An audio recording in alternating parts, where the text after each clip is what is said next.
girl, it's Staci here. Raise your hand if you know what time it is. Now, I imagine there are lots of hands going up because you know by now it's time for another coaching session. Now, raise your hand if you also think you know the topic we're diving into this month. Well, do you know?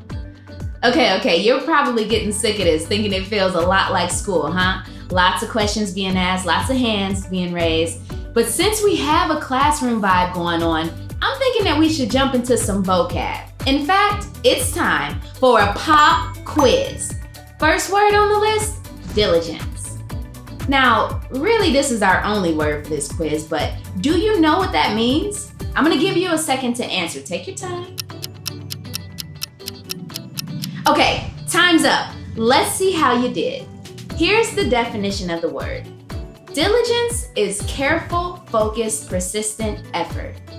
Now, persistent just means doing something continuously, over and over, like shooting hoops. You aim that ball up at the basket over and over and over again until maybe, finally, you make the perfect jump shot. Okay, so tell me, how'd you do? Did you know what diligence meant? If you didn't, let's use it in a sentence to really lock it into your brain, all right? Staci believes diligence is required to learn the things she teaches in the coaching video. See what I did there? Diligence is not getting it right every time, but giving your best effort with your whole heart each time you try. It's being careful, thorough, attentive, conscientious, intentional, and it is not being careless, lazy, unconcerned, negligent, or sloppy. Now, maybe you have never heard the word diligence before, or maybe you have and you just had no idea what it meant. Well, now you do, my friend. But your next question should be, why should we care about diligence? Knowing how to be diligent is super important if we want to be prepared for things in life. We have to put in the work and effort in advance to ensure we're ready and able to succeed in whatever comes our way. This is true when it comes to all areas of life. Whether it's getting ready for the school day the night before, or preparing for an upcoming test so you'll know the information, or studying God's word to know Him better. The truth is the same. It is all hard work. The Bible reminds us of the importance of diligence when it comes to studying God's word. 2 Timothy 2:15 says, "Work hard so you can present yourself to God and receive His approval. Be a good worker, one who does not need to be ashamed and who correctly explains the word of truth." See there? That verse says work hard. That's exactly what we do when we're diligent. We want to be hard workers that are prepared to not only do what we're called to do, but to do it well. Another characteristic of a good worker mentioned in that verse is the ability to correctly explain the word of truth, or the Bible as we call it regularly. That's one of the main reasons we study our Bible.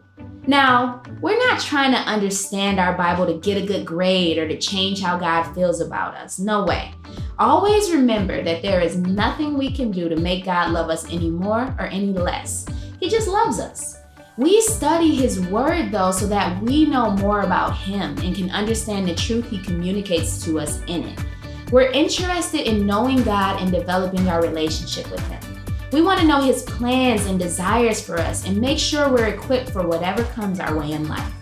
This month, I want you to diligently practice diligence. See how many times I'm using that word? That means I do not want you to forget it.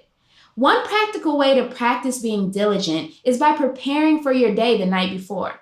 One way I like to do this is by making my lunch. Why don't we go ahead and do that now? I mean, it's always a good time for a PB&J, right?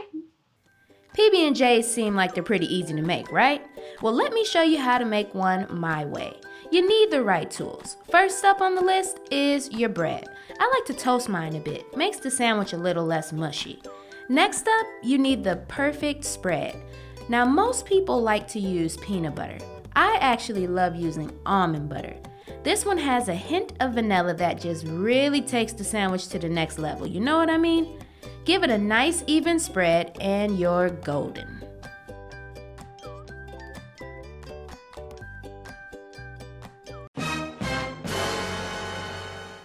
Now, don't judge me for this move right here. This is totally breaking PB&J etiquette. You have got to clean that knife before switching to your next spread. I live alone though, so I don't really mind. Just make sure you don't leave peanut butter in your family's jelly, okay? Now, go ahead and put a little jelly on that toast and give it a nice even spread. All right, next it's time for the two to meet. Now it's time to cut your sandwich. Some people like to cut it in stars. Some people like to go with squares. Some people cut the crust off. Most people just go straight down the middle. I myself, I'm more of a diagonal girl.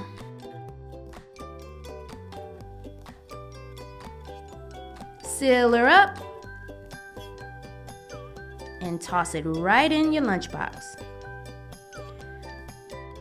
Don't forget to slip a nice note in your lunchbox. It's nice to have some encouragement throughout the day. There you have it, the world's best PB&J, aka Staci's special recipe. Make sure you take time to prepare for the things in your life.